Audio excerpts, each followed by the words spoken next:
Today we're going to be cooking some baby back ribs and some spare ribs. We're going to use our Smokin Flavor Maker. It has a 14-inch drip pan, a wire rig, and a chip basket. It also comes with a handy smoking guide that shows you what chips to use for cooking specific meats. Today we're going to be smoking ribs on the big green egg. We thought we'd just talk about a couple of things to be conscious of when you're preparing your ribs. We've got some baby back ribs and some spare ribs. One thing you really need to do is remove the sheeting. Whenever you get a rack of ribs, this is a half. I just cut them in half. These are already prepared, but I wanted to show you how to pull the sheeting off the back. You use a little paring knife or a sharp edge knife to sort of get the corner going, and you'll notice there's like a sheet. And that's what people are talking about, removing that. And sometimes it's easier to get something dry like a paper towel, and you just grab it and pull it away.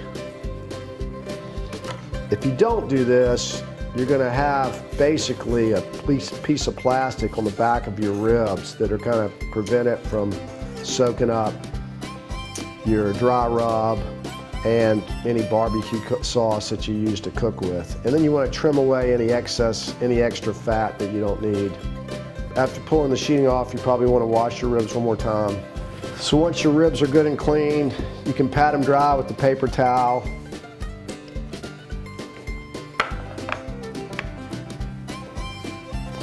And then I like to use a dry rub. Blaine's, which is a Florida-based company. They make some great rubs and seasonings. You can also find McCormick's Grill Mates. This is a sweet and smoky rub, and you can get this at any grocery store, any Publix. And both of them work very well. All right, so the trick to putting your rub on is just use a lot and just rub it around front and back. And then once you have it fully coated, we're just going to take it, put it in a Pyrex dish, cover it, and stick it in the refrigerator overnight.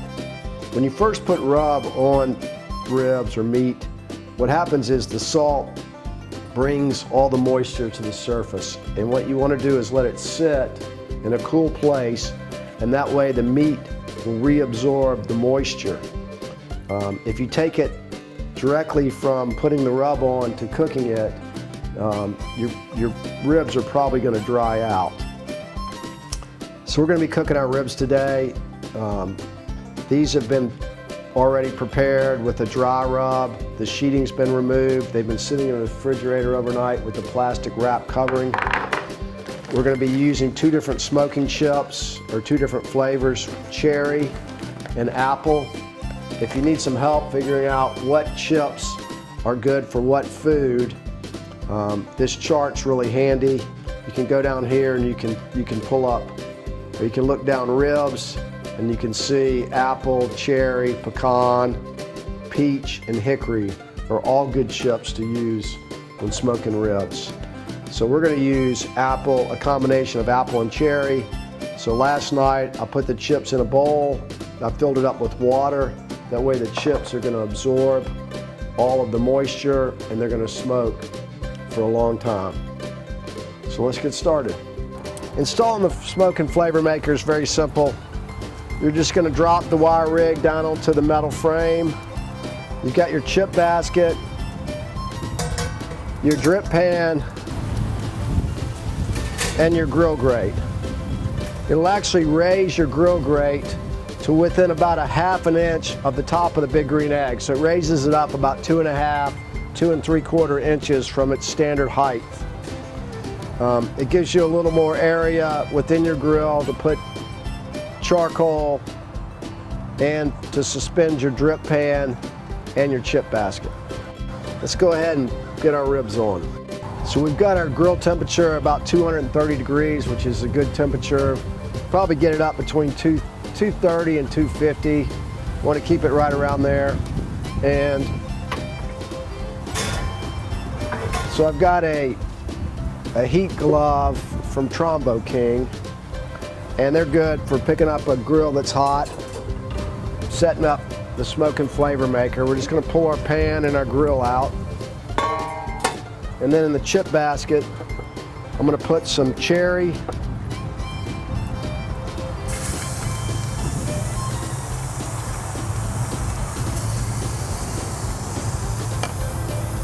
and some apple chips. They've been soaking in water overnight.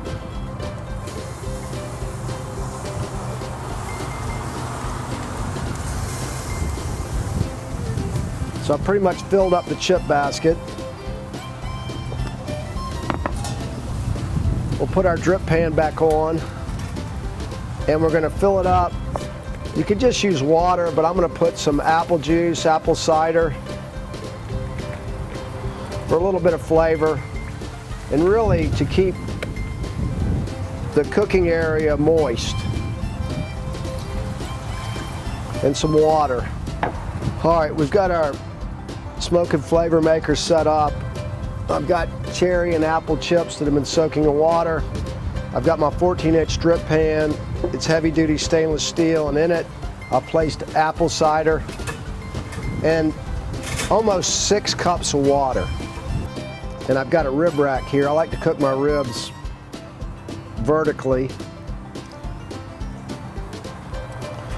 So we're just going to place them in here side by side.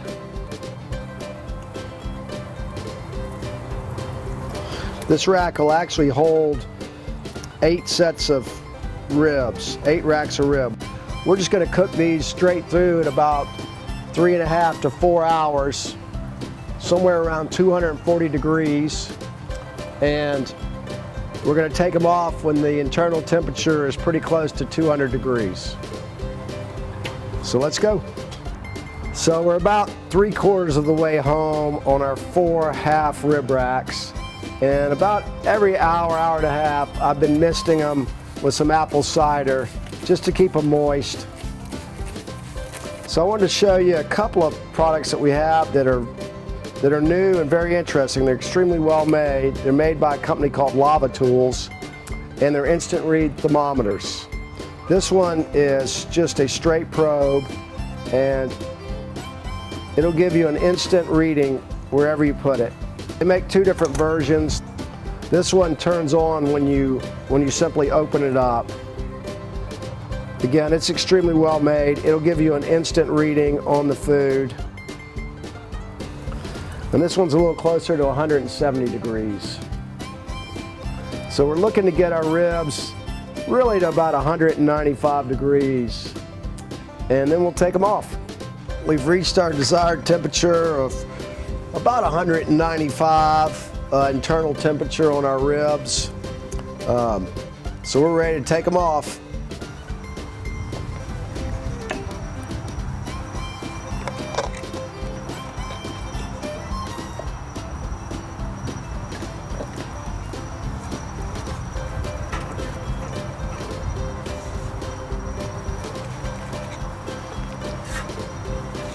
They look really good. We still have a little moisture left in our drip pan, and obviously our fire's still going.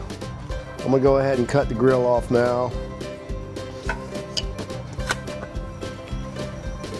We're ready to eat. So our ribs are all done.